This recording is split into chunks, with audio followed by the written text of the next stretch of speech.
Hey guys, welcome back to my channel. Shut Up and Read. Today is Thanksgiving, so happy Thanksgiving to everyone. For today, I thought I'd do something holiday related, so I found a bookish Thanksgiving tag, so I'll be doing that today. So anyways, let's just get right into the video.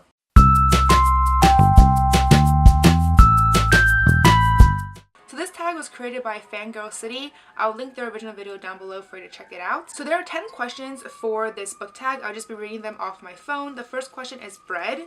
What book is purely fluff and has no real plot line? So for this book, I chose Rules of Summer by Joanna Philbin. This is a young adult contemporary fiction and it mostly just focuses on the characters and the romances in the book rather than the plot. I would say that this book pretty much had zero plot, but it was such a cute book though.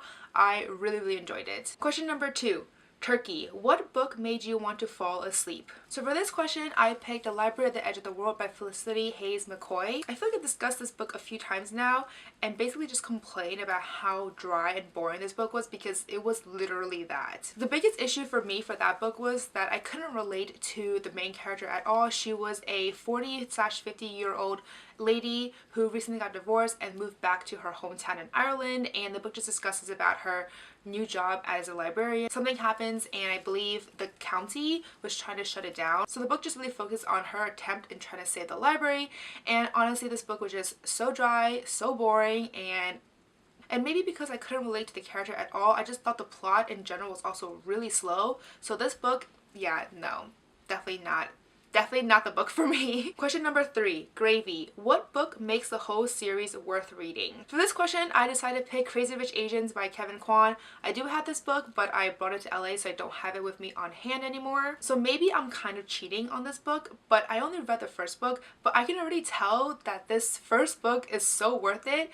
because it's so good, and I definitely cannot wait to pick up books 2 and book 3. I did pick them up, just haven't gotten the chance to read them yet. What I like most about this book though is that it's a contemporary romance, but I think it dives deep into a lot of important topics like family, cultural differences, and of course diversity, and this book just did a really good job in all of that, and I think just reading the first book already made the entire series worth reading. I do have to pick them up though because I really want to read what happens to Rachel and Nick ASAP. Moving on to question number 4, stuffing. What book is stuffed full of action scenes? To this question, I decided to pick The 7.5 Deaths of Evelyn Hardcastle by Stuart Turton. While I wouldn't say that this book was full of action per se, but there was just so much intrigue, so much mystery, so much stuff going on that I was constantly at the edge of my seat trying to guess to see and find out what was going to happen next. So while it wasn't action, but it was full of action in a different way.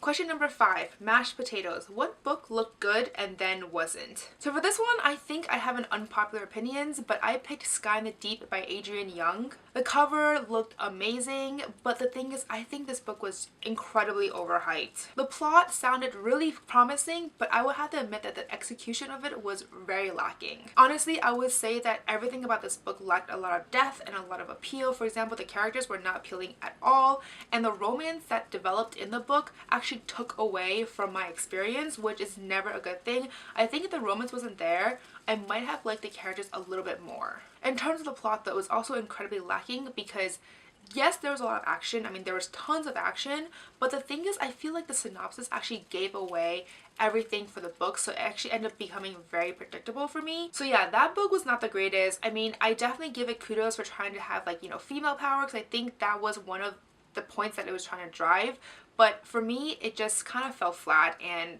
that book was just not great. Moving on to question number 6, Cranberries. What book has the sweetest romance? So for this question, I feel like the answer to this is so obvious. Obviously, I picked To All the Boys I Loved Before by Jenny Han. Peter Kay, Laura Jean, their couple is everything. I ship them. Yes, everything about them is amazing, and I cannot wait for the other 2 movies to come out. Question number 7, Corn. What's the corniest book you've ever read? This is actually kind of a hard question for me because I never really considered this book as corny per se, but I did end up picking Time Traveling with a Hamster by Ross Welford. Again, I would not consider this book as corny per se, but the title does give you a, you know, double take when you look at it because it's just very humorous to me. Overall, it's just a fast, entertaining read, and it follows a little boy who is time traveling with his hamster, obviously, to basically travel back in time to save his father. Question number 8, Green Beans. What book is too long and needs to be shortened? Okay, for this one, I decided to pick up a nonfiction. I read it recently or listened to it recently via audiobook, and that is What Happened by Hillary Clinton. This book was the longest audiobook ever. I think it was about 16 hours via audiobook, and when I checked on Goodreads, I think it was over 500 pages for a physical copy, and honestly, way too long. The thing is, it could have been shortened so much because